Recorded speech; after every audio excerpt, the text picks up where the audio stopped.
The bushing assembly supports your recip saw's blade shaft and allows it to reciprocate back and forth. The bushing consists of the steel bushing, a urethane seal, a felt seal, wiper washers, and a pressed retainer that holds the assembly together. Over time, the bushing can wear down, allowing for play in the blade shaft. Replacing the bushing assembly is a repair that you can do yourself, and I'm going to show you how. Hi, I'm Mark Socha.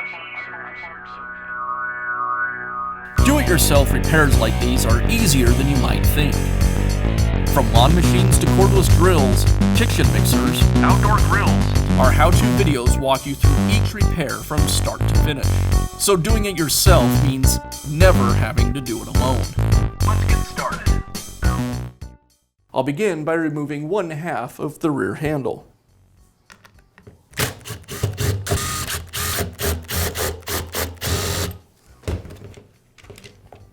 Now I'll remove the shoe.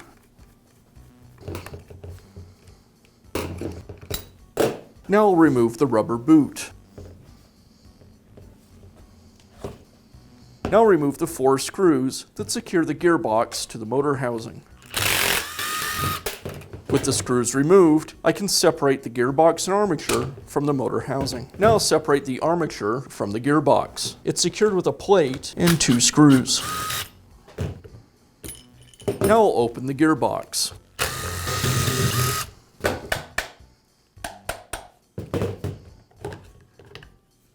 On the back side of the gearbox, I'll remove the bearing cover. Next, I need to remove the screw that secures the crankshaft. If I try to rotate the screw, it'll just rotate the crankshaft as well. So I'll insert a screwdriver between the counterweight and the connecting rod, and then I can remove the screw. Now I'll go ahead and remove the guide from the housing. With the guide removed, now I can pull the entire linkage out of the housing. Next, I'll remove the gear. At this point, the hub will fall free from the bearing. Now I'll remove the guide, the rollers, and the pin.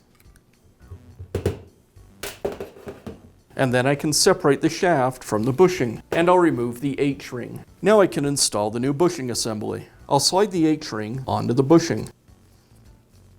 Now I can install the blade shaft into the bushing. I'll apply some Milwaukee Type L grease to the inside of the bushing, and then I'll install the shaft. I'll align the blade shaft with the arm on the crankshaft, and then insert the connecting rod through both pieces. And I'll reinstall the rollers. You'll notice one edge of the roller is tapered. The taper should be facing out.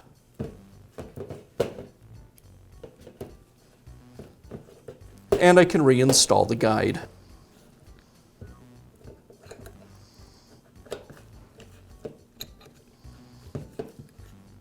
I'll apply some new grease to the inside of the guide around the rollers.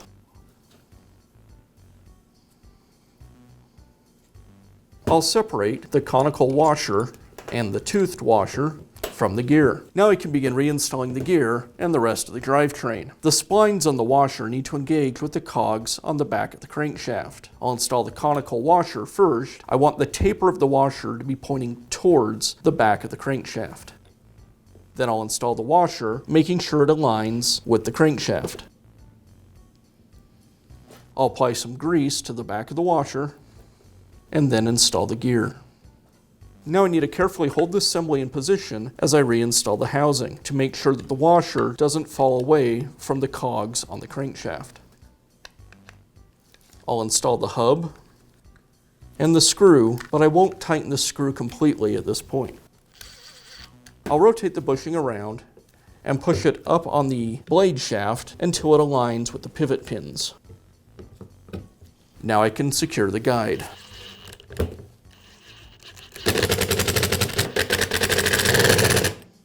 And now I can tighten up the screw. Again, I'll prevent the gear from rotating by placing a screwdriver between the counterweight and the rod.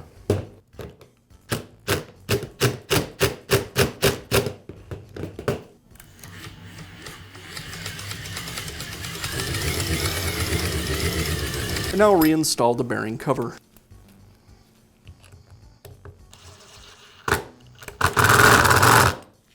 apply some more of the grease to the gear. And now reinstall the other half of the housing. And secure it with the screws.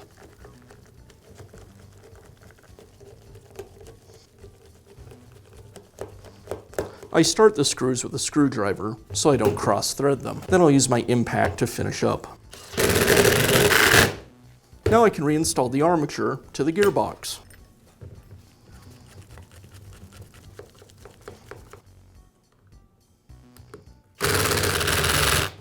Now I can slide the armature and gearbox assembly back into the motor housing. I'll need to separate the brushes as I do this. I'll use a pair of needle nose pliers to spread them open. Once it's in place, I'll secure it with the screws.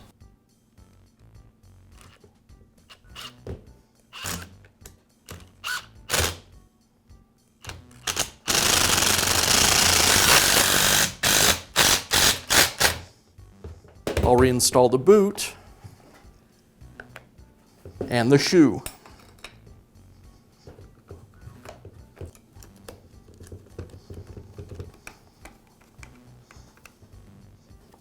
And I'll finish up by reinstalling the housing.